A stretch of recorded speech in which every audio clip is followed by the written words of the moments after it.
after she came to DragonCon, and then I liked my costumes this season. I was happy with them. It was really cute. My favorites are coming up as well. Oh yeah, we have some costumes coming out that are pretty epic. Although I think the plush tink that came out last episode, did anybody see that and laugh? Because I thought it was so weird. I mean, I thought it was, somebody was like, did you write this in a fever dream? And I was like, who wouldn't want a plush Asian woman in an Asian woman suit? Who wouldn't want that? Anyway. Hi, thank you so much for coming. We are so excited to be here. And these guys' first DragonCon, but I've been here, I was here 2 years ago, 2009.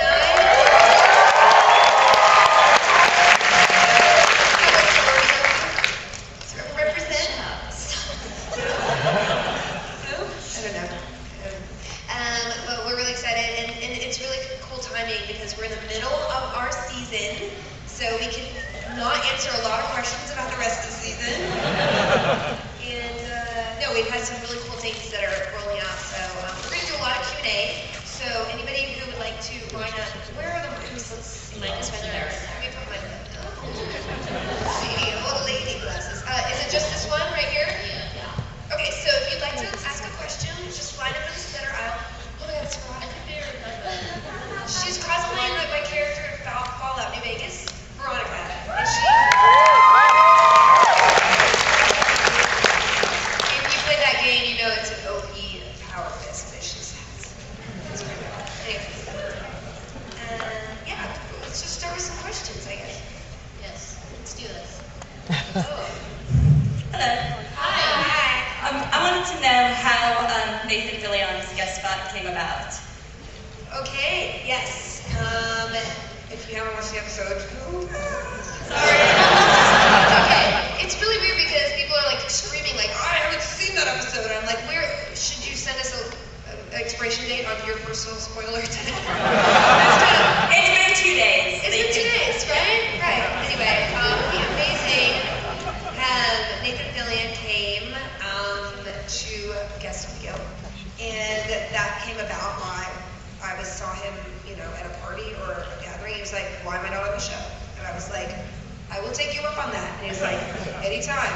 And I called him, and he said yes. I mean, it's not a dramatic story, is it? Hey, Robin, can you just make up a story that's more dramatic? Go. Okay, this one time, you and I were at a bar. Oh my gosh, I have a really good story, but I don't know if I should say it. Don't do it. This is actually really good. When you did Dr. Horrible, and we were at Comic-Con, we had the after party at this bar, like the hotel you were staying at. Yeah. And you kept staring at my boobs, right? And Fillion came along, and I was like, we should go have to stare. And then you look up at Nathan Fillion, and you're like, she has nice boobs on, and he looks and he's like, yeah.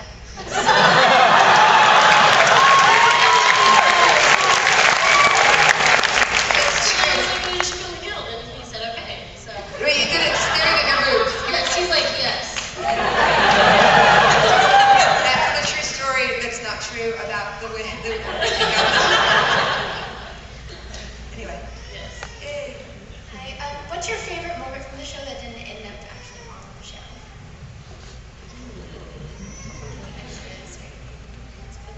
I mean, I don't know.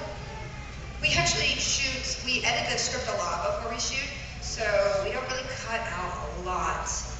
I have to say, and I know this is a stupid question, answer, there's a little snippet of a montage that is going to be in episode 8 coming up with somebody recognizable, and they did something hilarious at the end of the tape, but we had to cut it out because it was just, it didn't fit the sequence, but it was literally one of the funniest things ever, so we're going to put it in the gag reel. But anything, the guild, we just kind of shoot the script most of the time, so we never lose like a scene or anything. I mean, usually it's just Jeff Lewis going, profanity. Jeff Lewis profanity. Which is really funny, but maybe not so perfect. He does. He's so He has a funny mouth. He does. He has the worst potty mouth. Yeah. I mean, he literally said, he texted me on my birthday, he was like, happy effing birthday, stupid. Yeah, look at that.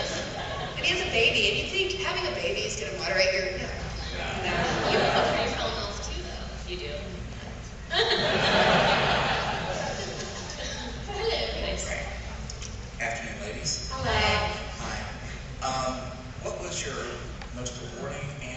best experience working with the guild?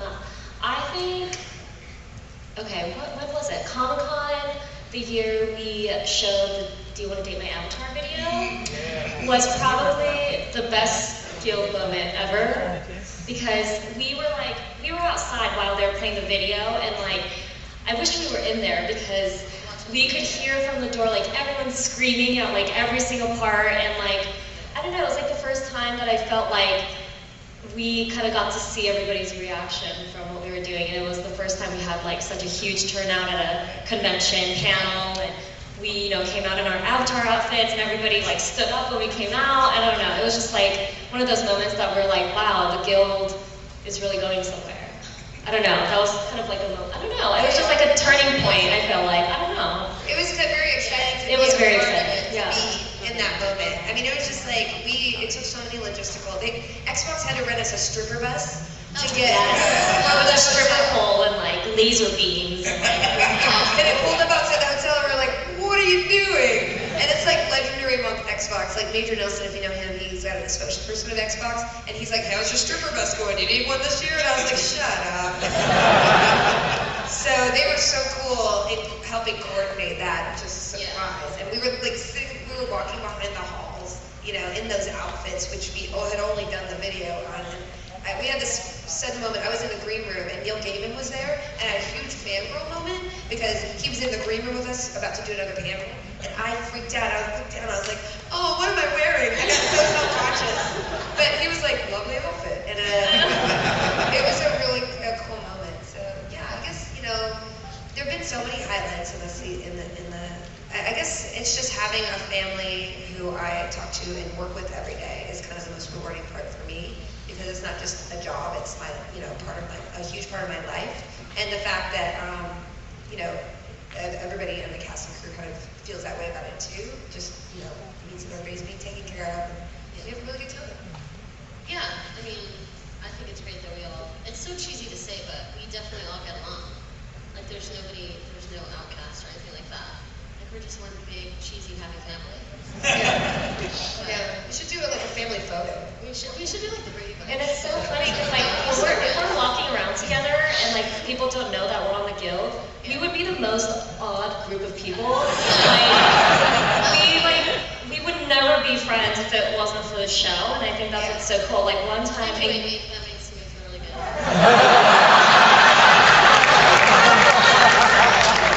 I'm just saying, everyone's just so different. I don't know. And like one time in Calgary, we're going through immigration, and this guy goes, so what were you doing in Canada? And I was like, oh, we were at a convention, like a comic convention. He's like, oh, who did you go with? Who's we? And I was like, oh, and I pointed to Jeff Lewis, and he goes, oh, is that your husband? And I'm like, no, just a friend. And he was like, oh, and he like kept looking back and forth, and it was just like really awkward. But I think it's just funny because we just don't look like the type of people that would be together. I know, but that's what's cool. I mean, to me, that's what I wanted to do when I set out to write the guild, was to write the kind of people who are friends, but people would never expect that in real life, because that's what gaming and, really just fandom in general brings people together around a subject they feel passionately about as a person, versus what we look like, or our capabilities, or our backgrounds, or our sex, or our religion, or race, any of that stuff that we see somebody across the room and we're like, I'm not even going to talk to that person because they're so much older, or like they're not, somebody I would associate with normally. We put a lot of barriers up against meeting other people just based on sight, which rules out people that actually you might really, A, discover things about yourself you don't know, or B, find a lot of things in common. So, when you meet somebody online in a faceless world, you might actually expand your world a lot more. And that's what I really wanted to set out doing with the show. And I think that that's a really cool observation, that we are friends, even though probably in normal life I would, I'd be like, that's a pretty girl. That's a pretty girl with boobies.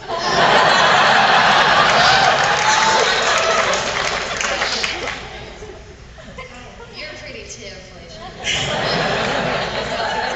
Is that what you wanted us to say?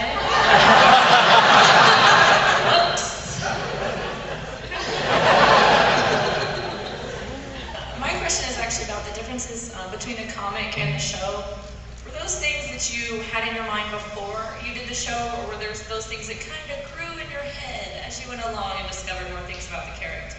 You mean like the differences? Like how the comic's a little more in-depth, a little more backstories and things of that nature, like with you and your boyfriend at the beginning, things like that. Yeah, so when I set out to do the comic, I had no idea what I was going to do. So, so I was like, that would be fun. And I was like, oh, I have a contract now. And I didn't know how to write comics, and that was very hard. I made me admire comic writers a lot more.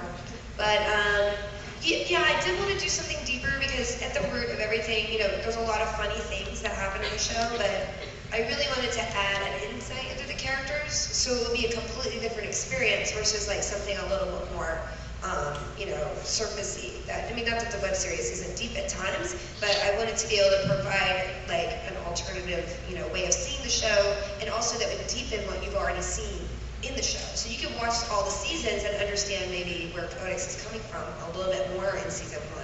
So, and it also forced me to kind of explore my characters in a way I didn't know. Like, I kind of knew a couple things about her background, but I didn't know a lot of the things that came out. And especially when I was writing the Teak one-shot, I wrote that last October, or September, and then I went into writing the season after, while I was, working, and having written that informed some of the plot of season 5. So just having that advantage of being forced to kind of dig deeper into my characters is probably something I should have done, as a writer anyway. But hey, free homework.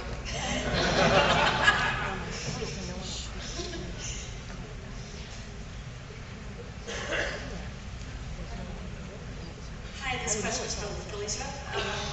I have to say that you're an inspiration for all of us that have these independent projects that we want to do. You started the idea, you went through with it. I wanted to know who was behind you to cheer you on or to give you support. Who was your biggest, quote-unquote, wind beneath your wings? That's really sweet. I definitely would say, Kim Eby, my producer, who's here. Kim Eby, stand up.